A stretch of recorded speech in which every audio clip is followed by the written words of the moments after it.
Okay. This idea I've been holding on to forever. Um, and it's essentially this idea that there is no um, not there's no predestined fate so much. It's more like there are tracks, like train tracks, and they all um, every great change in your life puts you on a track, and then you ride the track to the next great change, and then that puts you on another track. But there's like an infinite amount of these tracks. And in a sense, these tracks are constructed through experiences via life. Um, and they grow and grow and grow, and maybe even, as you get older, they maybe shrink.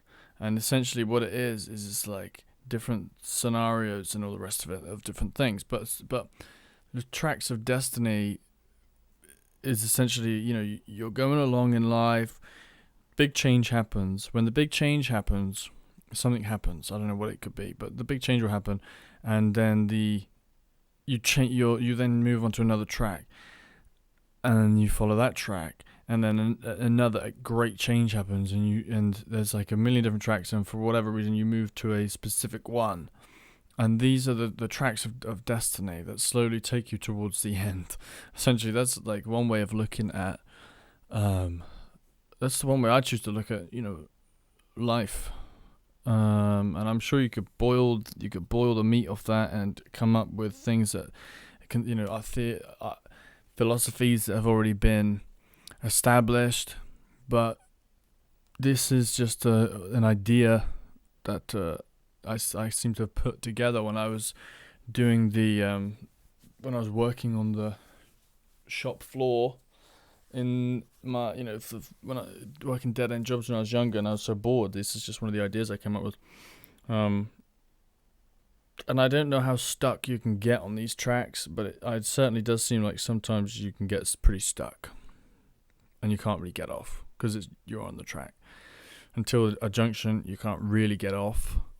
And there's like microcosms within it, which that's all kind of that's all still on the track. And then there'll be like one massive change where you hit a junction, and it gives you a plethora of different opportunities. And then you jump onto another track, and then you can't really get off, but there's a lot of micro isms. And then finally there's like a big one, and they kind of correlate with the microisms on this track that you can't seem to get off. That's kind of the way that I like to think about it, because if you don't think about it, well, maybe actually if you don't think about it, maybe it's better.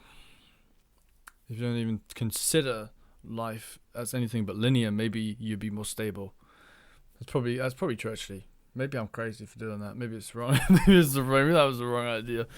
Trying to like sum stuff up like that. But visual precursors, I don't know, stuff like that helps. Anyway, that's